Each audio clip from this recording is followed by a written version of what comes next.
Welcome to Contemporary Retirement. Contemporary Retirement is a public interest program focused on the retirement community.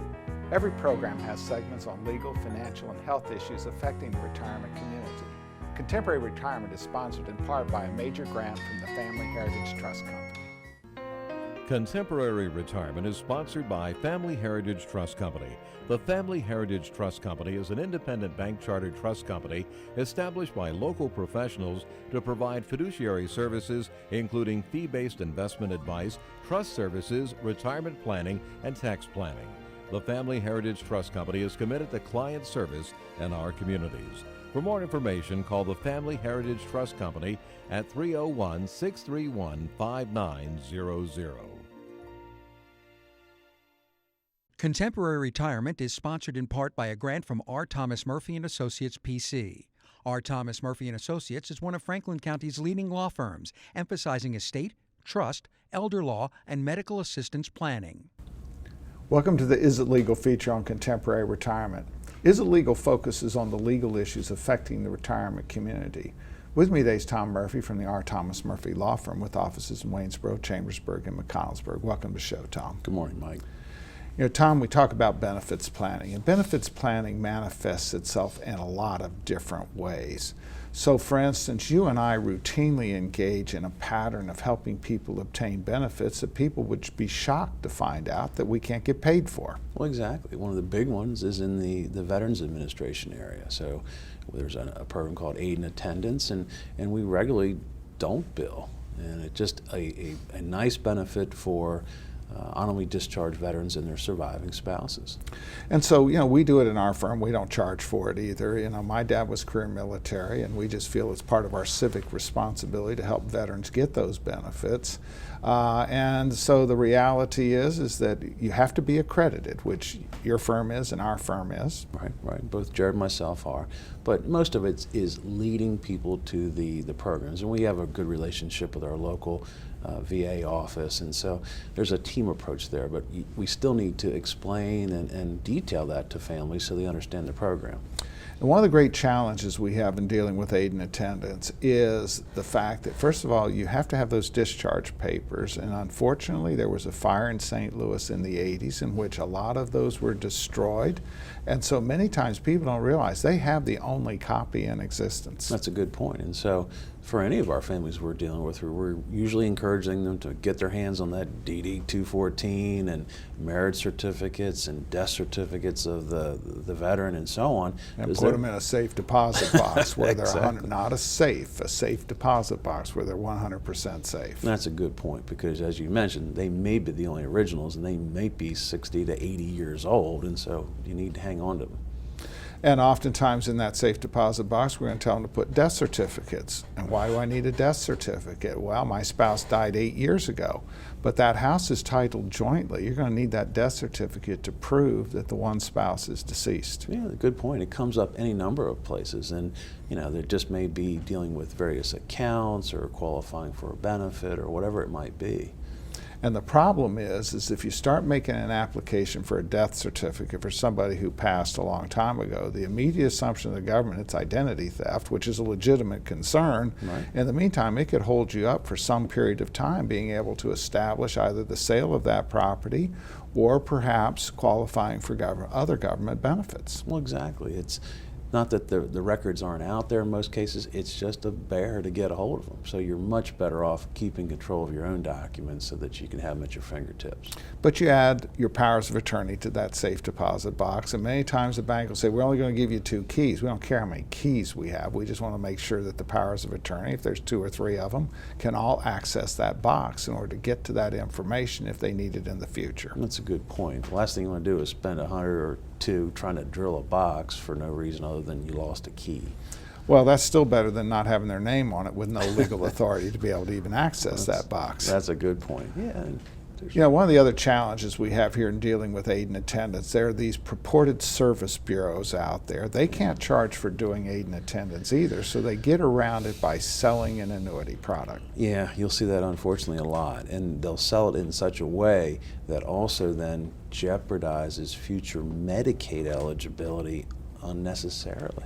And almost always it involves a transfer, That transfer is a penalty transfer, and the product that they sell them, you're going to have big commissions paid on it, and oftentimes that product is not accessible. In order to return it back to the person, if they're in the nursing home, you end up with periods of significant ineligibility, solving one problem but by creating another problem. Well, that's a good point. And again, the VA process is usually free, and so you don't need to buy anything in order to qualify. And so sometimes that's not clear with some of these agencies, and they end up basically being nothing more than an annuity salespeople. And it's a way of getting around that you can't charge fees to do this stuff. And so the reality is that we'll provide consultations on that. We don't charge for those consultations because we can't charge for them, but we're content to do it. We want to maximize the benefit available to the family, and we're going to do whatever it takes to get that. Yeah, and it's a process, and most people have the information necessary to fill out those applications and the paperwork, so we can lead it to them, and it works out really well. So Tom, as always, I want to thank you for taking time to appear on our program. It's my pleasure. More from Contemporary Retirement after these messages. Few things in life are as important as family. Leave your insurance worries to us. Write Gardner. Call or visit our website to learn how we can make insurance simple and more affordable. Every life that meets its end leaves a heart for love to mend. Sister, brother, family, friends are left to carry on. When the loss seems more than you can bear, it's nice to know that we'll be there at Douglas A. Fiery Funeral Home. We care.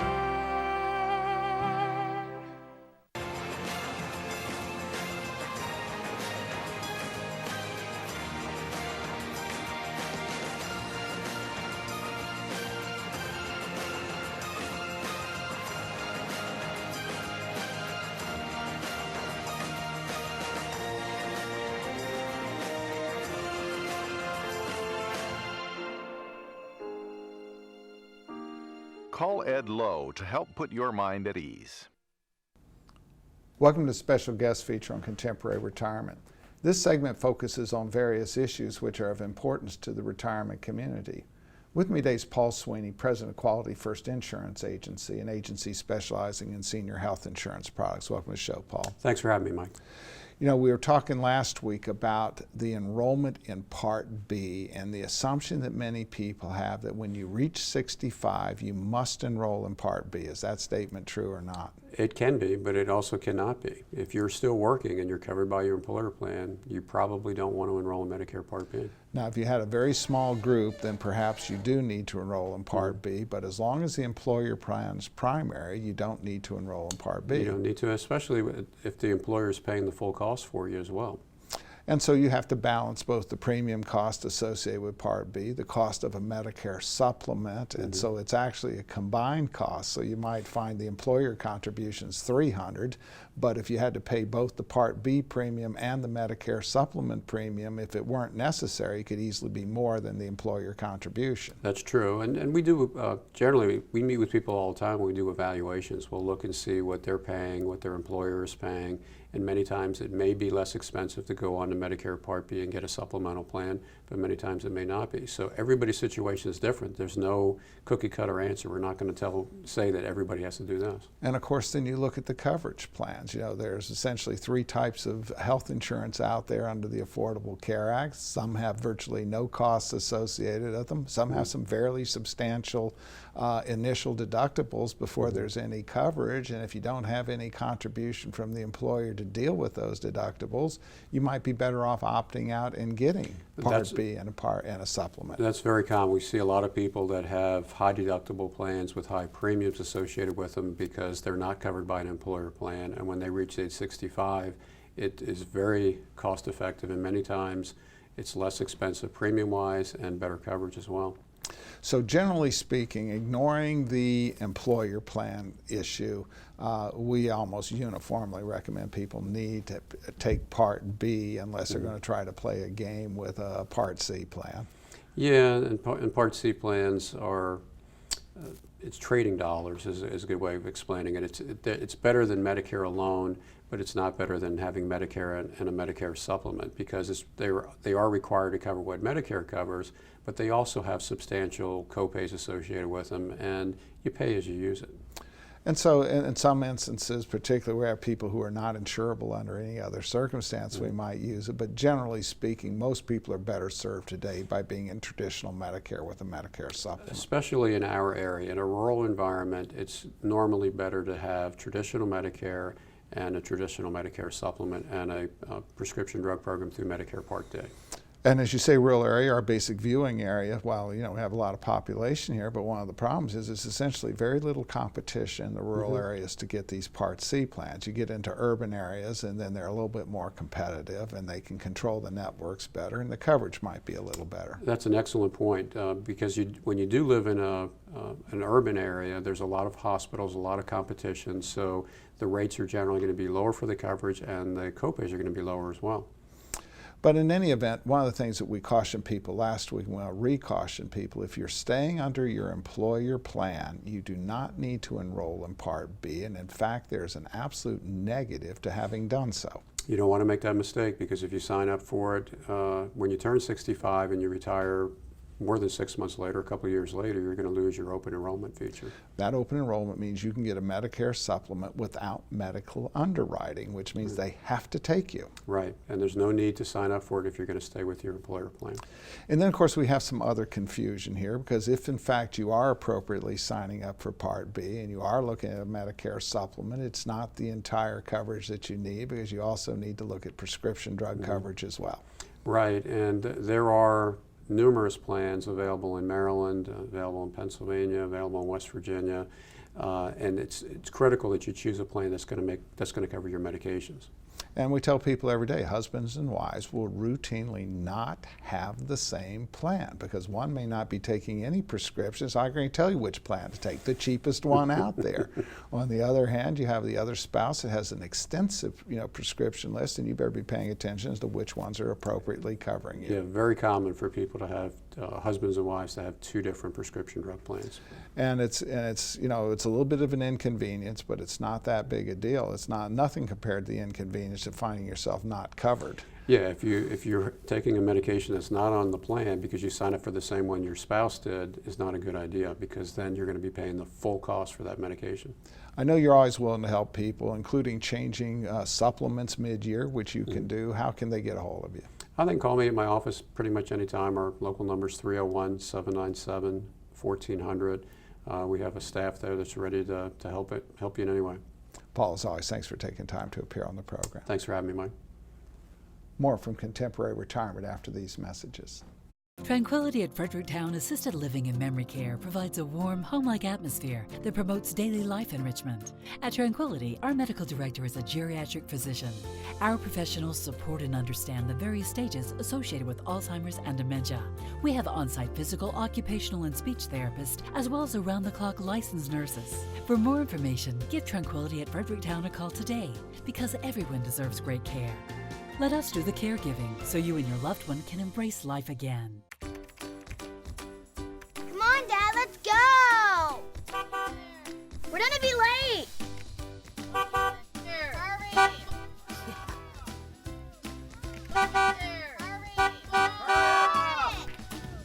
Just one more bid on HurleyAuctions.com. If you haven't visited HurleyAuctions.com, you don't know what you're missing. Whether you're buying or selling, antique cars, tractors, boats, or real estate, you can do it all at HurleyAuctions.com. Get to know Dr. Carrie Hesley at Diagnostic Imaging Services. What I find most rewarding is caring for women through our Women's Imaging Center. We have a caring staff that will ease patients through an ultrasound, bone densitometry, breast biopsy, or mammogram. Our health team is sensitive to emotions involved in women's imaging and understands that every woman is at risk for breast cancer. Providing the community with a center that is so dedicated to breast health and the imaging needs of women is something special. DIS Women's Imaging Center, providing women with progressive care. Welcome to Contemporary Health Scene. Contemporary Health Scene focuses on the health issues affecting the retirement community. With me today is Gabrielle Henry, Executive Director, Greenfield Assisted Living. Welcome to the show, Gabby. Good morning, Mr. Day. You know, one of the things that you and I have talked about is the real struggle in dealing with the onset of dementia within families. And there's this perception that trying to keep people at home is always better. Yes, that is a perception. However, safety always comes first. I know that it's hard to lock down a home to keep that resident or your loved one in the home safely. So Greenfield actually offers a safe and stimulating environment with the lockdown communities, lockdown wings. As we talk about in the home, one of the great challenges is you typically many times have a spouse or a single caregiver child trying to deal with the person who has a 24-hour-a-day affliction. Yes, and that is very difficult, especially for the caretaker itself. The quality of life for that caretaker is at jeopardy due to the 24/7 demand of taking care and a watchful eye on that particular person. And we oftentimes talk to families is the person is not combative and they're not a flight risk, then it probably can make some sense for them to attempt to do it at home. But as some of these other natural things occur as a result of the development of dementia, it becomes ever increasingly difficult to have that be a safe environment. Yes, that is very true. And then in our community, we offer programming too. Yes, you can keep that resident at home. However, how much stimulus are they getting throughout the day? Are they using their, cognitive throughout the day, trying to trigger some short-term, long-term memories? Well, it's fairly well documented that the lack of stimulus is not productive in terms of the person trying to stay at a higher level longer into the process. Yes, that is very true. We are a firm believer that if you don't use it, you lose it.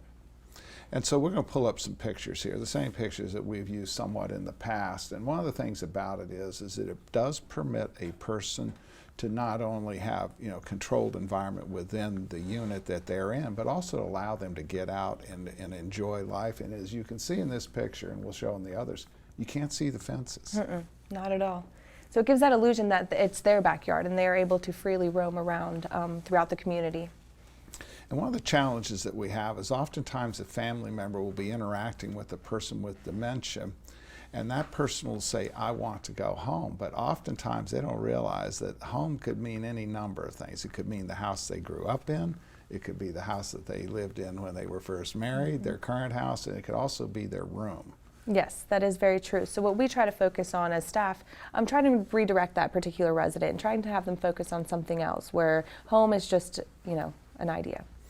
Well, and oftentimes, one of the problems that we have with family members is that they are part of the problem in terms of managing the care plan, because when they hear the patient say home, they immediately have this overwhelming sense of guilt that it means the house that they previously were living in, which it may or may not mean. Yes, that is very true. I always advise family member staff to join in on their journey, on the dementia resident's journey, because they're never going to be back into our reality. So to keep that relationship going, join in on their journey.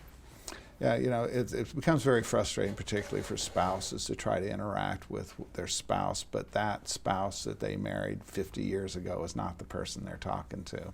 Yeah, so that's why, like I said, join in on their journey, keep that relationship going, and continue to keep that relationship going.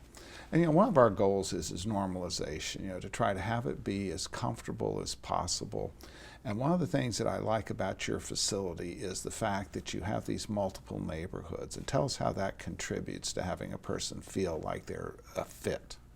So with the multiple communities, we're separated into 3 different communities.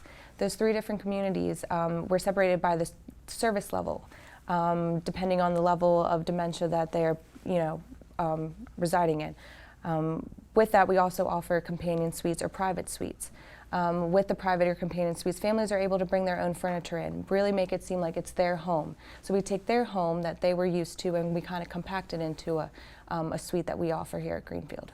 And I think most importantly, if you have a high-functioning person, you need to keep them separated from the people who are really not functioning at all, because they're going to know that they don't belong there. So if they're with people of similar capabilities, they don't feel out of sorts with respect to the rest of the community.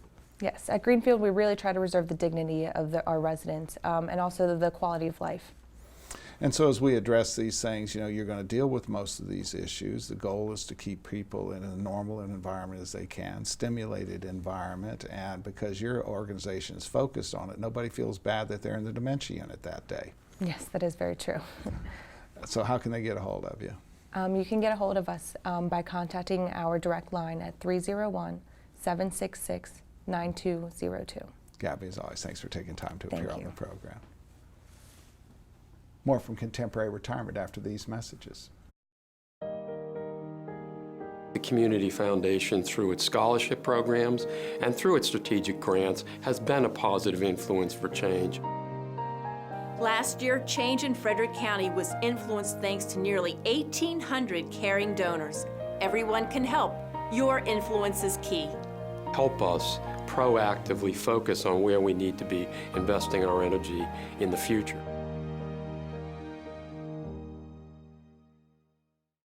Albright, Crumbacher, Mal & Idtel are a full-service firm that provides elder care services including managing incoming bills, bill payment, depositing checks, balancing bank statements, and preparing, planning, and filing personal tax returns. Put your mind at ease and call us today.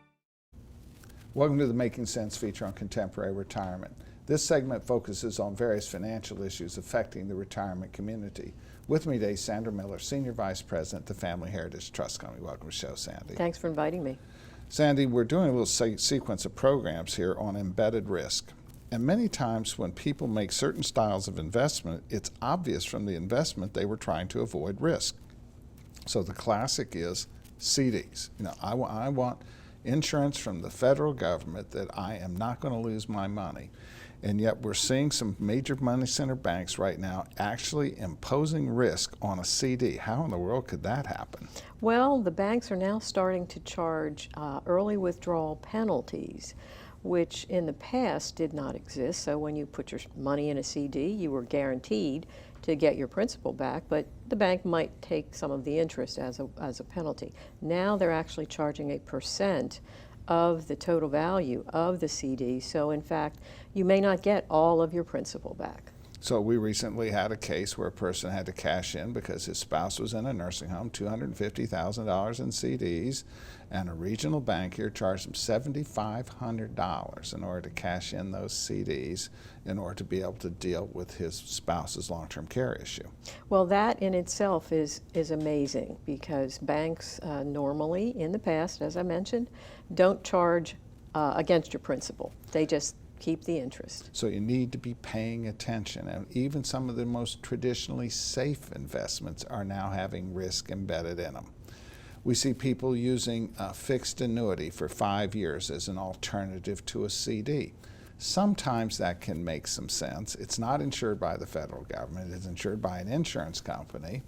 But once again, if you had to cash that thing in early, you had an unanticipated expense like a spouse being in assisted living or a nursing home, many of those fixed annuities are going to have substantial early withdrawal charges. Yes, and the term of those early withdrawals charges can be as long as 15 years. So in order to get your money back without penalty, you won't be able to take it all out at once, or you'll only be able to take a certain piece out every year without that penalty, or with a penalty, but without taxes.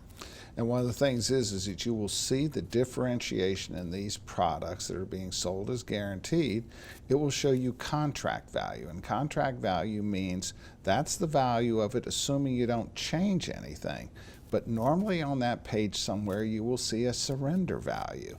And that surrender value, when you're in the penalty period, will be significantly less than the contract value, and in many instances it can be significantly less than the actual money that you invested in it. That's correct, because these penalty percentages that would be deducted can range anywhere from 5 to 7 or even higher percent. So when you go to take your money out, they take that off the top and give you what's left, and it could be significantly less than what you actually invested. And then one of the other risks that we see is oftentimes I'll ask a person who you can tell by just looking at their life circumstance, they're very conservative. And I ask that person, do you invest in stocks? And what do they typically say? Oh, they always say, oh no, I would never invest in stocks. But then they have to look at what they really are invested in. And you look at those annuities and they're loaded up with stocks. And many times at an asset ratio that you would never consider if you were actually managing the stocks, being 100% stock. That's right. And a lot of these annuities claim to get a high rate of return or a high rate of interest through the investments in the stock market. And if you're not aware that that's what the underlying investments are as to how you're getting that return, you're not doing your homework. Well, and I've seen annuities that I'm mind-boggled. You know, the market has had major increases in the last 5 years, and I'm seeing 5-year-old annuities and the person's made nothing. That's correct, and you have to be aware of what is it that they're really investing in, because you need a diverse portfolio to participate in a full rise in the stock market. But annuities are insurance companies, and they do insurance well, but they don't do investments very well. Well, at least for their own benefit anyway. That's they do. true. And so, you know, oftentimes as I look at this stuff and I look at an annuity like that that's had no gain in value, I'll have people say, well, at least I haven't lost any money. And I look, well, actually you did lose money because it should have been appropriately invested. You would have made money in that period. And an opportunity loss is just the same as not having lost money itself. Well, that's true, but they are actually, when they signed the contract, they lost money because there is a significant commission charge that comes right off the top when you enter into an annuity contract. So, and you're not fully invested because of that. That's correct. Sandy, as always, thanks for taking time to appear on the program. My pleasure. Thank you from Contemporary Retirement. Remember a more carefree time? Leave your insurance worries to us, Wright Gardner. Call or visit our website to learn how we can make insurance simple and more affordable.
These days, it seems like everything's online, and filling out claim forms and receiving and paying bills online isn't always easiest. That's why we at Quality First Insurance encourage you to just give us a call. Let us help. Hi there, I'm Paul Sweeney with Quality First Insurance, and it's still just as simple. Our offices are open every weekday where you'll be able to call and speak to real, live people. No detail was missed. I'm so glad that I turned to Quality First Insurance. I've recommended Quality First Insurance to my friends who've been just as satisfied.